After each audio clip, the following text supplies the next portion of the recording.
the same things he was doing 30 years ago, serving the Lord, being faithful. And this is the stuff of life.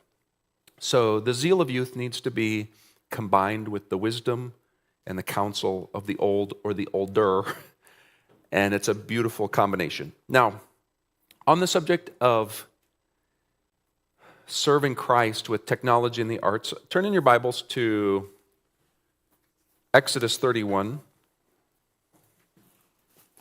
So if you've at all studied artistry, craft from a biblical worldview, no doubt you have been pointed to these verses.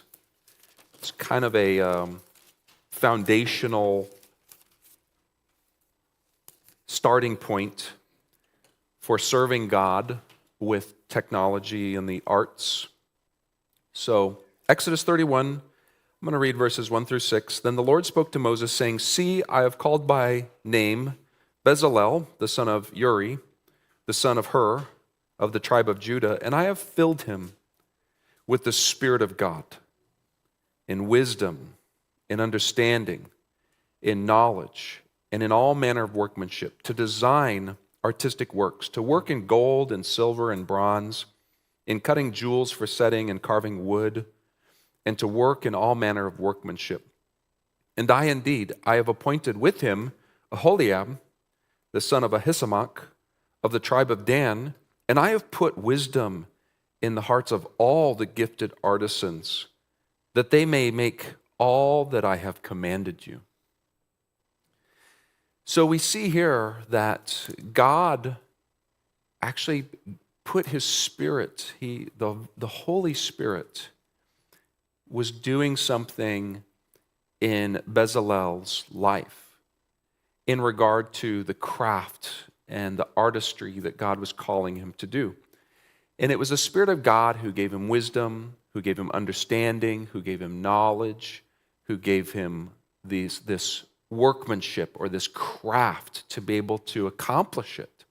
And here's where we have a great divide between a Christian worldview of technology and the arts and a secular worldview, because the secular worldview, they have their methods and means and direction for how you're going to learn the craft, gain wisdom, gain understanding. And certainly there are things that the world can teach in these things. But we see that at the origin of it, that it's God himself who gives this ability to us. And his very Spirit can help us to do the things that he's calling us to do, if he's calling us to do them.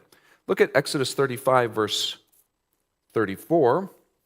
So just a few more chapters over. We're going to look at another example. So 35, verse 34. And this is also speaking of these same men, but he says, "And he has put in his heart the ability to teach in him," which is Bezalel, "and Aholiab, the son of Ahisamach, of the tribe of Dan." So not only did these men have God putting his Spirit in them and giving them wisdom and understanding and craftsmanship, but he said, "I've also done something else. I've put in them the ability to teach others to do these crafts, to kind of instruct," which is another gift. It's something that not everybody has the ability to do that. In fact, my friend Steve, that I mentioned earlier, he told me a true story from the days of the Jesus movement back in the 70s when all the hippies were getting saved. And he had a friend who really wanted to learn how to play guitar, but he didn't have money to get lessons. But he was determined. So he saved up, and he saved up enough money to pay for one lesson. And he found a guitar teacher who was teaching beginning guitar, and he had enough money to pay for his one lesson, and he got his lesson, his first beginner guitar lesson. And then guess what this young man did after that? He went out and advertised himself as a beginning guitar teacher. And he took his lesson and he taught it to a few students that paid him to teach him what he just learned. And he took that money, and what did he do with that money? He got his next lesson, and he stayed one step ahead of his students. And in the end, my friend Steve says, this man not only became an excellent guitar player, but he was even a better guitar teacher. And it's a picture of discipleship and how God works through. So discipleship, sometimes we think, oh, how could I be a part of making disciples? Well, simple. You just need to be one step ahead of the person you're pouring into. You just need to be one step ahead, so that's all.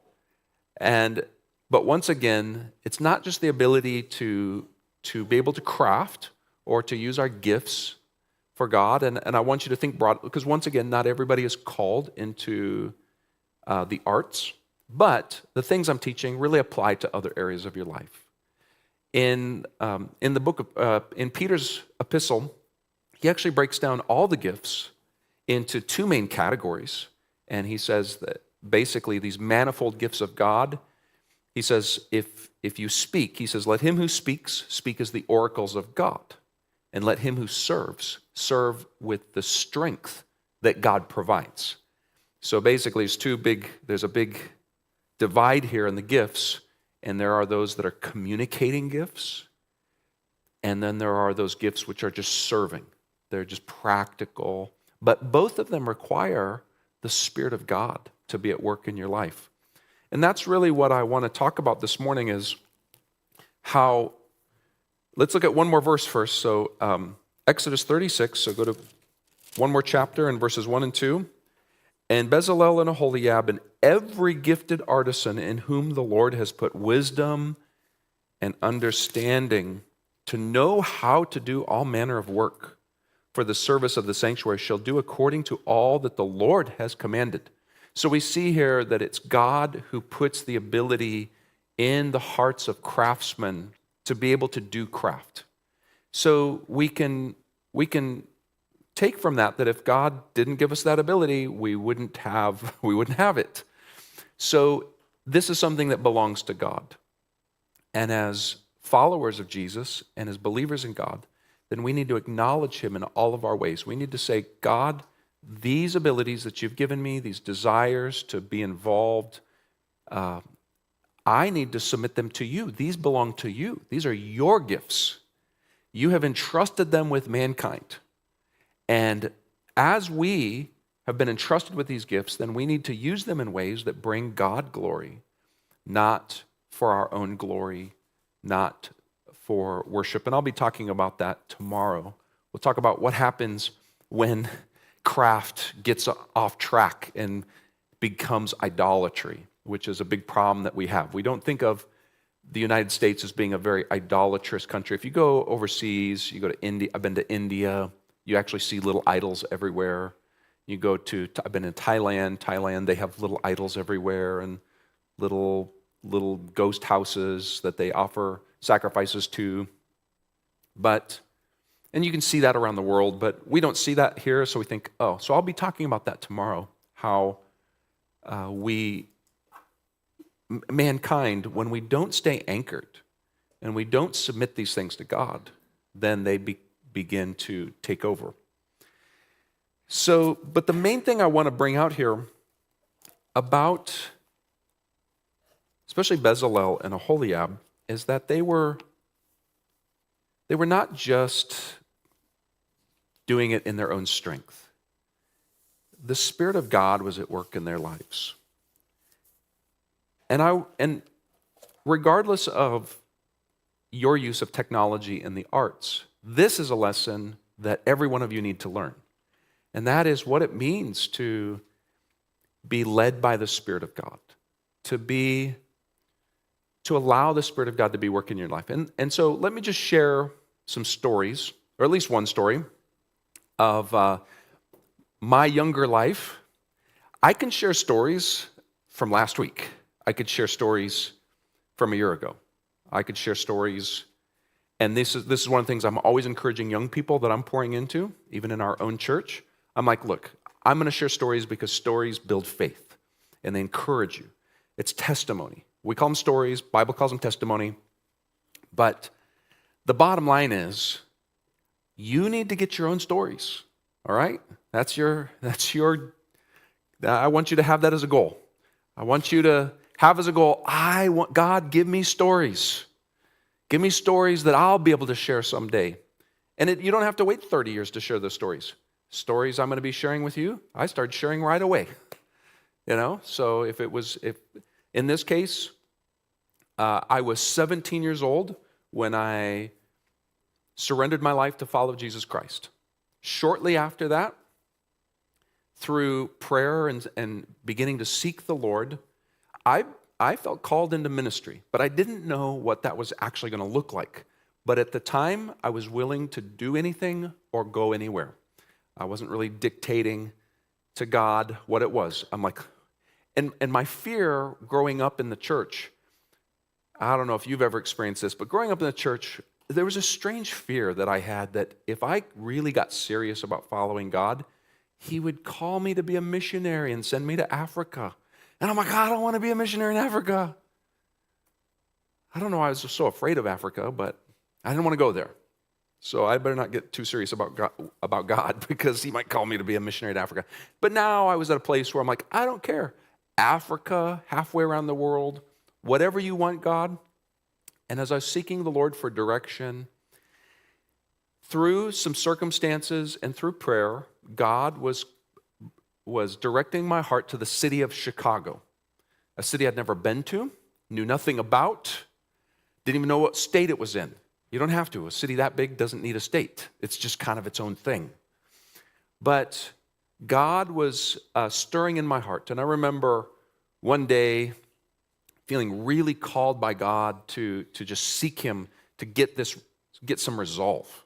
And I had to go to my mom because I was a senior in high school, and I was a new believer. But prior to coming to Christ, I skipped a lot of school, and I had learned, because of my artistry, I learned how to forge my mother's name and her handwriting, and I can write just like my mom, which was not like the way I wrote.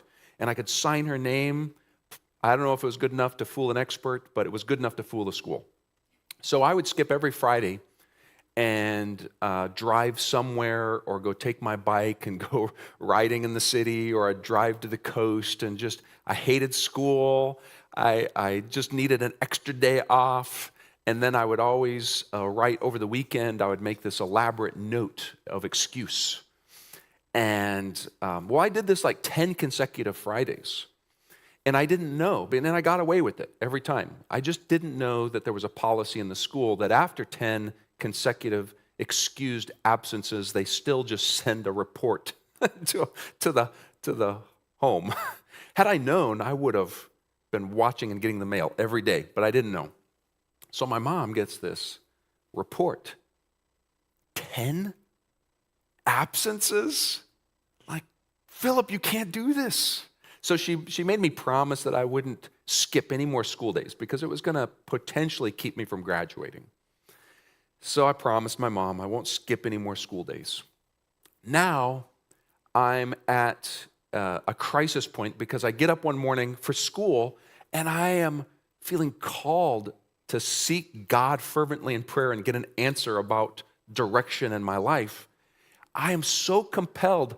I have to go to and my dad's, you were kind of wondering, why didn't you talk about your dad? Well, he was at work, so he was always out the door before I even got up in the morning. So a lot of my interactions were more with my mom. And so I go to my mom and I'm like very sheepish. I'm like, Mom, I know this is not going to make a lot of sense, but can I skip school today to seek the Lord? And she was like, I don't know about this. But she sensed that there was something genuine in it. And she said, if you're going to seek the Lord today, you can skip school.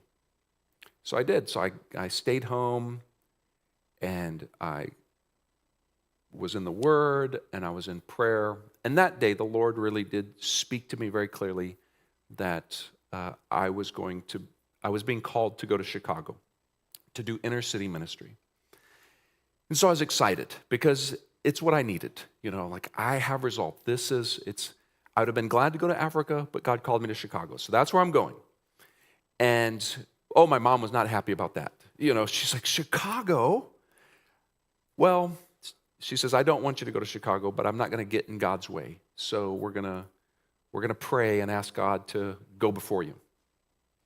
Well, I'm excited, so I'm sharing with all my new friends about my call to go to Chicago. I've got direction.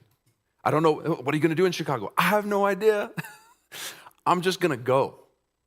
And I did have like the one connection that I did know about in Chicago that intrigued me was a group called Jesus People USA, which was this Christian hippie commune from the 70s, from the Jesus movement that still existed in Chicago. So I knew about it, and I thought that may be where I end up going.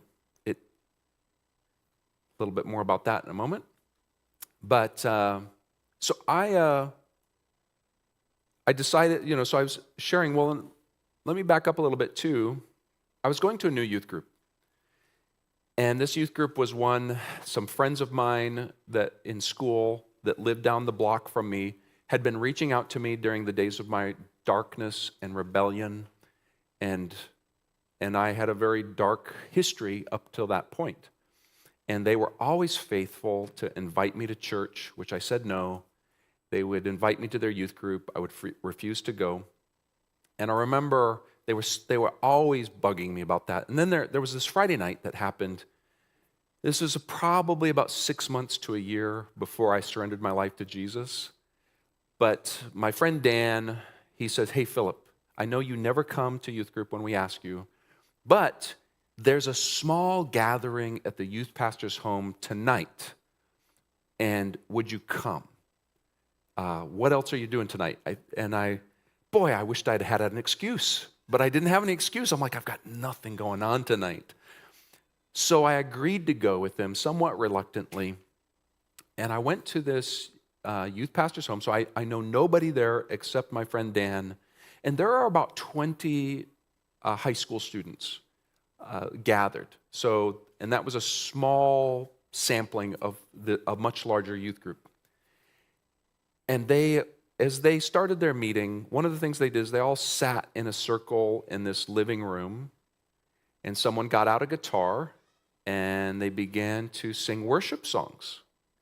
And oh my goodness, it just rocked my world. And I'll tell you why, because up to that point, I had never witnessed young people my age, voluntarily singing in kind of church. And I'm like, there's no parents here. Nobody's made them come. At least I don't think so. They're like, what are they doing here on a Friday night anyway? I mean, like, Friday night's like party night. That's like the time to go out and have fun, not like hole up in some youth pastor's house and sing, kumbaya, But nevertheless, here I am going like, what's going on here? I'm looking at them, and it's like it's genuine. It's real. And my heart was so cold at the time that just being around that felt so warm, like a fire on a cold night where you just kind of want to get near it. And really, that was a starting point of what God was using to draw me to himself, because I found in that room that night something that I knew I was missing. I'm like, I do not know what these kids have, but I don't have it. And that began a pursuit. And that pursuit would last for the next 6 months to a year before I would come to the breaking point. But God used it. All right, so with that, now I'm gladly in this youth group. Now I've joined this youth group as a new believer. I'm so excited. The youth group is over 200 kids, and they're very serious about following Jesus. It was in a big city. So they're very serious about following Jesus. The youth pastor was great, and I loved everything about it. Well, once I knew that God was calling me to Chicago, I went to talk to the youth pastor. His name was Dale. And I said, Dale, I'm so excited. God's given me direction. He's called me to Chicago. And he's like, wow, Philip, that's amazing. What are you going to be doing there? I'm like, I have no idea. But I believe I at least know that's the direction. And he says, Perfect. He says, are you signed up for spring camp? I said, yep, I'm going to be coming to spring camp. He says, well, just so you know, you're going to want to meet our guest speaker this year because he's from Chicago. And I'm like, cool. So come spring camp, I attend that camp. It's a very powerful time where we're all coming together seeking the Lord. The guest speaker, Dean, very great preacher, and he and I were able to set aside some time, and I shared my testimony with him, told him that God was calling me to Chicago, and Dean tells me about this program called Chicago Outreach. And he says, Philip, this is what you got to do, man. Whatever God has planned for you, I'm going to tell you, sign up for Chicago Outreach. It's a youth summer program. They have this program called the Green Berets, where you go in early and you intern at a church and you help set up outreaches, and then youth come from all over the country for a few weeks, and they do outreaches all through the city, and you can help prepare for those outreaches and coordinate them, and it'll be a great overview of the city, and maybe God will lead you and guide you through that. And I'm like, perfect. He says, when I get home, I'm going to send you, this before the days of email, so I'm going to mail you an application. So he did. He mailed me the application for Chicago Outreach. I filled it out, had my youth pastor sign it, had my parents signed it. I sent it in well within the time frame, and guess what? I never heard back from Chicago Outreach. So, closed door, right? Not when you're young, not when you're 17, not when you're on fire for Jesus. I'm like, who cares? They didn't get back with me. I feel God's calling me to be a part of Chicago Outreach. I'm just going to go and show up. So that's what I did. So I drove across the country after I graduated from high school. I graduated at 17. I turned 18 on that road trip to Chicago. And I ended up in Chicago, and I have no contacts. I have no connection to anybody in Chicago, except someone had given me a phone number of a friend of a friend or a relative of a relative who was a pastor in Chicago, just as like a contact point if I needed so. So I'm like, that. Oh, I got this one number. I got into Chicago, and I pulled into a park, went to a payphone, I called that number and talked to the secretary. Never ever talked to the pastor. Just talked to the secretary. I said, hey, do you know anything about Chicago Outreach? And she was like, nope, never heard of it. It's a big city, Philip. There's a lot going on. And I said, well, I'm here for this summer program called Chicago. I don't even know where to find it. And I don't know any information about it. And so she says, well, why don't you call me back in about 10 minutes, and I'll see if I can find something for you. So it's a payphone. We didn't have cell phones. So 10 minutes later, I call her back. She says, well, call this church number. They may have some information. So called that, talked to another secretary. She didn't exactly know, but she just called me back in 10 minutes, and I'll see what I can find out. And so this kept going on until finally I got some information. They said, okay, the director of Chicago Outreach is also the director of Chicago Teen Challenge. His name is Rich Valcanet, and he's actually out of town right now. But we've reached out to Teen Challenge, and they said you're welcome to come and stay the night there, and Rich will be back tomorrow, and you can meet him. So now I'm like, okay, this is progress. So I head across town and go to spend my first night in Chicago at Chicago Teen Challenge. And the next morning, I had a scheduled meeting to meet with Rich Valcanet, the director of Chicago Outreach. Now, you saw the picture, right? Yesterday, you remember that picture of the curly-haired weirdo? That was me. That's what I looked like when I stepped into Rich Valcanet's office. Rich Valcanet, nice clean cut. It's Teen Challenge. Very, So he's looking at me kind of like, who are you? And I'm like, I'm Philip, and God's called me to serve in Chicago, and I packed my car and moved here, and I want to be a part of Chicago Outreach. Rich was livid. This guy is kind of a stoic kind of guy anyway, but his face was flush with anger. And I'm like, I was born at night, but it wasn't last night. And I'm like, dude, this guy is not digging this, you know? So he is angry at me. And he's kind of trying to keep his tone under control. He says, Philip, you can't do this. You can't just drive across the country and show up and say you're going to be a part of this. We have a whole plan. There's an application you have to fill out, and you have to send it in, and we have to approve it, and we've got to prepare for it like this. You can't do this. And I'm like, well, Rich, I did send in my application. You guys never responded. I just believe God's called me to be here. So I decided to come anyway. And if I can't participate in Chicago outreach, God's called me to Chicago anyway, so I'm here. Rich, what does he do? He gets up and stomps out of the room. Welcome to Chicago. Welcome to ministry, you know? So I'm like, there I'm sitting in his office going like, you know? Well, this is interesting, Lord. And God had just given me I don't know, I just had a spirit of joy and excitement to serve the Lord. So I wasn't really rattled. It just was kind of unexpected. And about a few minutes later, Rich comes in, and his countenance is different.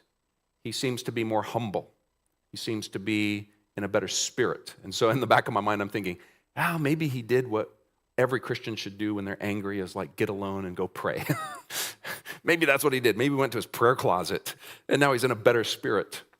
But he came back, and he had something in his hand, and he sits down, and he's looking at it, and it's my unopened application. And he said, all right, I found this in a stack of mail that I've been struggling to get through, and I don't know how I missed it, but I did miss it. And anyway, Philip, I'm sorry. I guess you are coming. And so he didn't even open it at that point. He's just like, you're coming. All right. He says, so this is what we're going to do. I'm going to give you directions. You're going to be working with a church downtown Chicago called Lakeshore Family Church. And I'm going to give you directions, because there's no GPS at this point. You know, you guys have it made, but we didn't have it made back then. No cell phones, no GPS. So he had to write out the instructions. It's Chicago. It's complicated. It's downtown. And he said, okay, it's going to take you about 45 minutes to get there. Once you arrive, I will have called the church and let you know that you're coming. So I'm like, great. So I'm on my way. 45 minutes. Rich calls Lakeshore Family Church, talks to Pastor Aaron. Aaron says, what's up, Rich? He says, we have a young man we're sending you for Chicago outreach, and he's going to intern with your church this summer. Aaron tells him, don't send him. You sent me 2 guys last year? We had to babysit them the whole time. It was terrible. It was like it made so much work for me. I don't want to do it. And so, no. And of course, this is a denomination, so there's rank, and Rich says, you can't say no. He's coming. And now Aaron's angry. So Aaron's like, why are you doing this to me? Don't dump some kid off on me this summer. So he realized, though, there was nothing he could do about it. He says, okay, so tell me about him. So he starts describing me. He's like, no, don't send him. You can't send him. I don't want some long hair hippie guy in a black jacket with spikes and chains and, Harley belt with 143 studs on it. Like, no, that's not the kind of guy we want to babysit this summer. And Rich was just like, well, sorry, Aaron, he's yours. He's on his way already. Get over it. So I have no idea that this is all happening. I'm about to step into this scene of anger and more anger.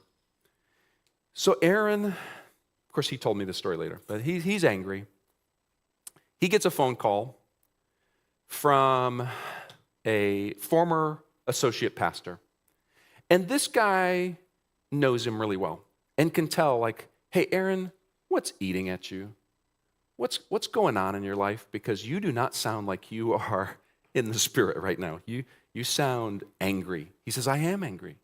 I just got a call from Rich. And some kid showed up from Oregon, unexpected. And he's dumped him on me for the summer for Chicago outreach. And his associate pastor asked him a question. Is his name Philip? You're going like, and of course, Aaron got really quiet. What in the world? Yes, his name is Philip. How?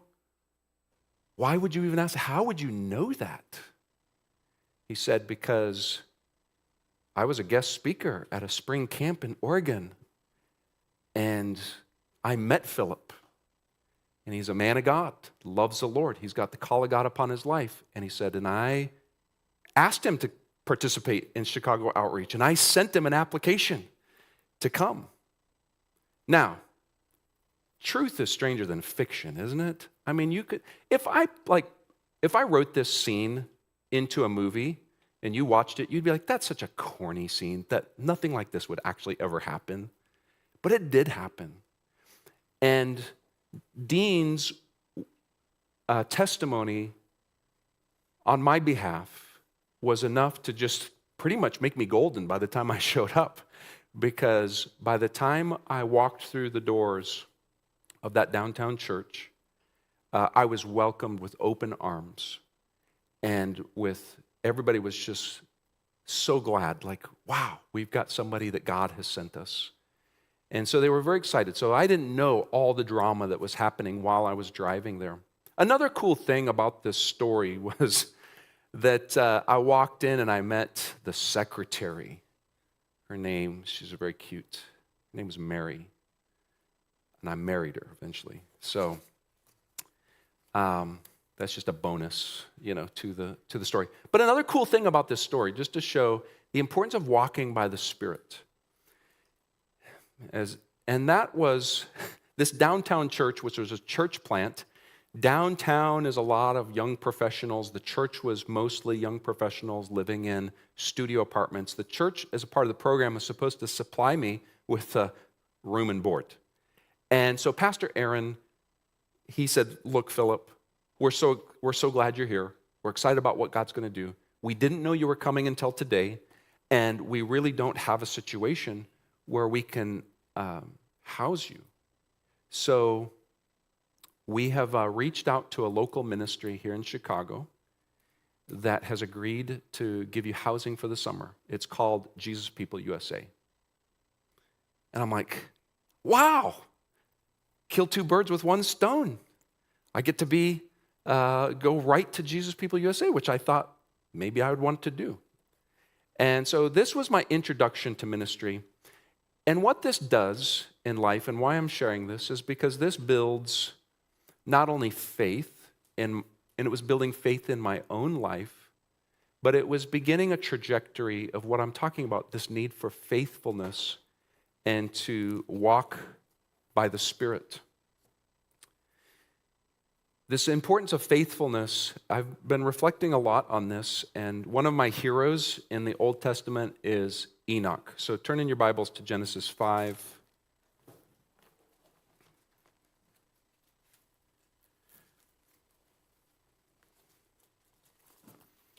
Genesis 5,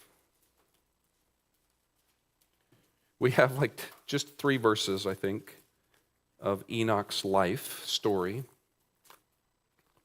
But it's powerful. And I pray all the time, God, I want to be like Enoch.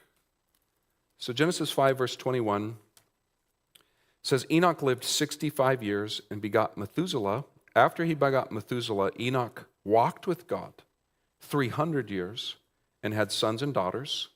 So all the days of Enoch were 365 years. And Enoch walked with God, and he was not, for God took him. So are you familiar with this story? And I don't know what you imagine in your mind when you read this, that Enoch walked with God. I think for me, maybe you have a little more deeper theological understanding of these things, but in my simplicity, I suppose that I always imagined it kind of like Adam walking with God in the Garden of Eden, like somehow God is showing up and Enoch's walking with him and they're talking and they have fellowship but I don't really believe that's what this is about. Because, if you have that idea of Enoch walking with God, then you really can't relate to him because none of us have that kind of relationship with God. We don't. He didn't show up in that way. We don't have that kind of relationship like what God had with Moses, what is described as a face-to-face relationship, which was seemingly unique in most of humanity. So I was like, wow, what does that mean that he walked with God? Well, we're not left to guess. This is what I love. Like you could ponder it and you could come up with your own ideas, but I would prefer to get my ideas from the Bible if they're there. So turn to Hebrews 11, verse 5, and we have Enoch's story told again.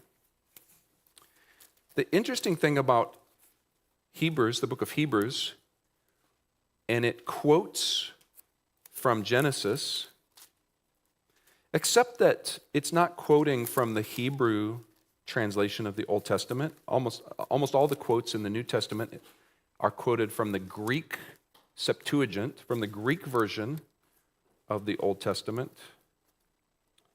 And if you got to Hebrews, you got there before I did, because there we go. All right, Hebrews chapter 11, verse 5.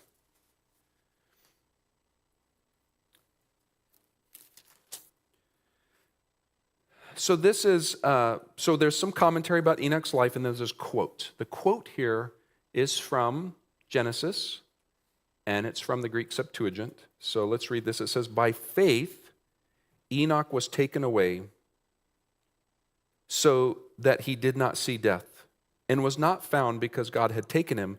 For before he was taken, he had this testimony that he pleased God."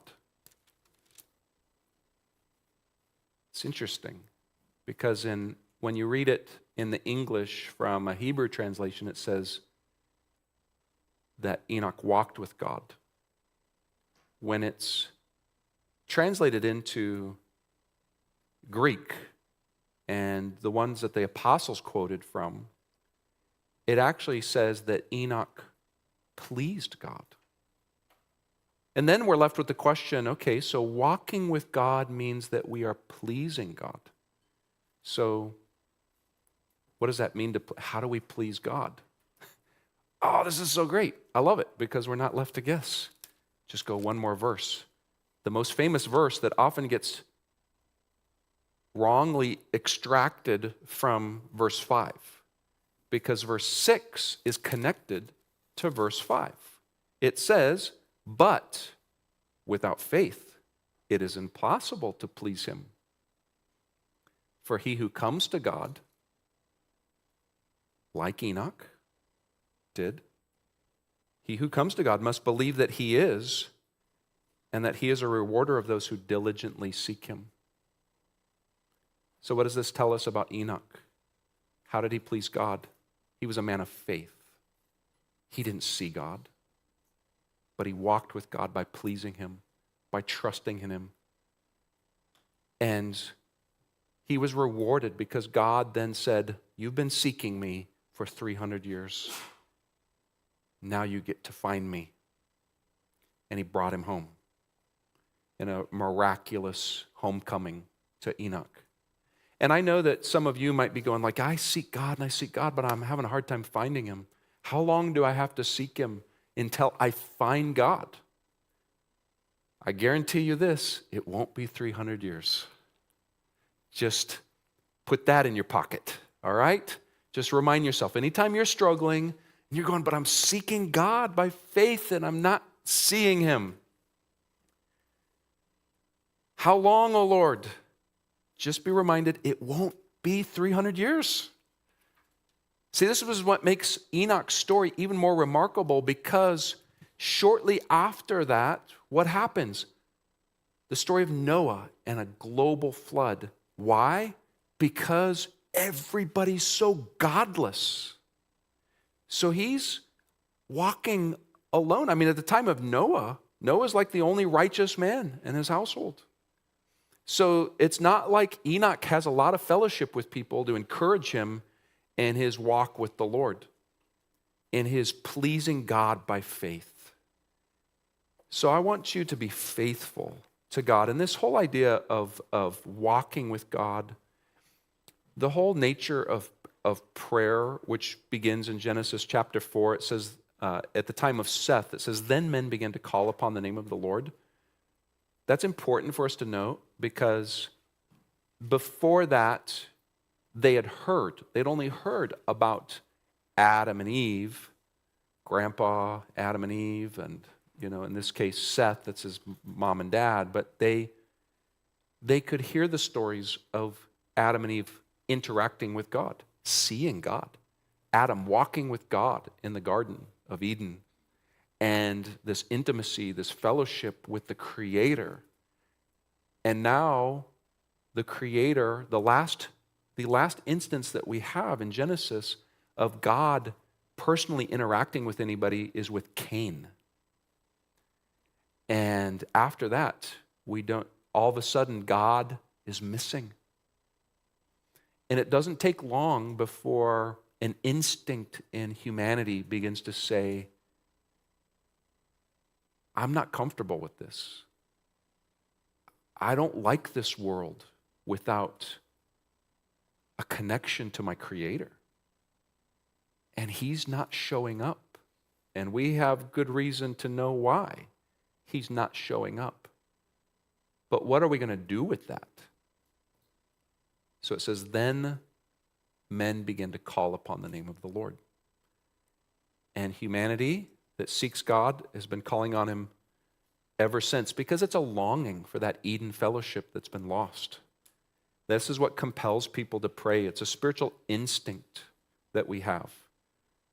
We can, you can talk about prayer, and I do teach about prayer from a discipline standpoint, but beyond the discipline, you have to understand it's an instinct. It's a spiritual instinct that began early on because we long for that Eden fellowship, and that can be suppressed.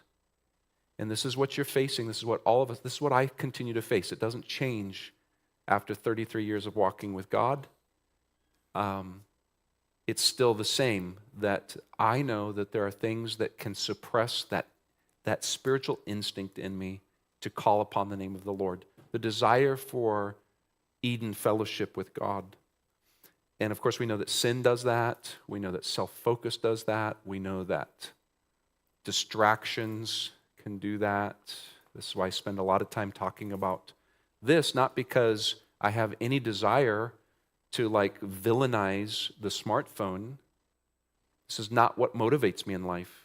I don't have any desire to go out and villainize smartphones. Where is my desire? My desire is for Eden fellowship. My desire is to seek God. My desire is to walk with Him. And I know that as a person who embraces technology, if I'm not careful, this will suppress that instinct. This will drown out the instinct, as well as 1,000 other exit ramps off the highway of reality if you're not careful. I love Deuteronomy 4:7 says, "For what great nation is there that has God so near to it as the Lord our God is to us? For whatever reason we may call upon Him."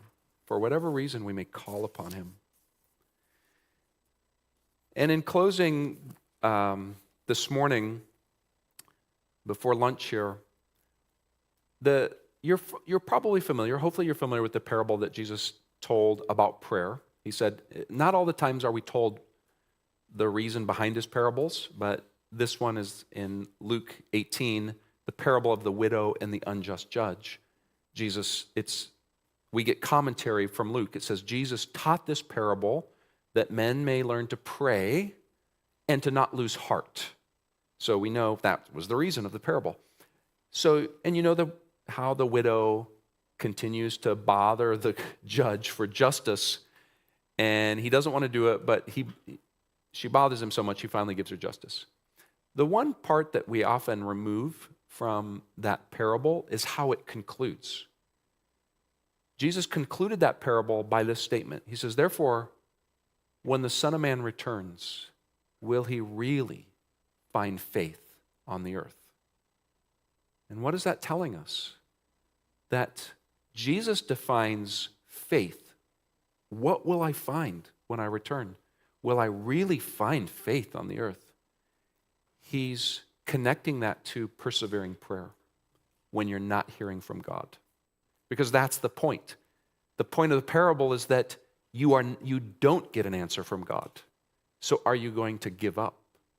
And we live in a culture where we're so, come on, tell me you don't do this. You text or you message somebody and you start to wonder whether they really like you or not anymore if they don't respond. You start counting it down. You have such expectations that, oh my goodness, if you don't respond immediately, if you don't drop what you're doing right now and respond to me, then I'd have to start questioning whether you love me, whether you even like me, whether you're really my friend. This is too sad. This is so sad because it's unrealistic. But we begin to project that upon God. And we begin to say, well, I prayed yesterday, I prayed today, and I still haven't heard from God. Well, when the Son of Man returns, will he really find faith on the earth? Once again, it's not going to be 300 years. It won't be 300 years. But how long?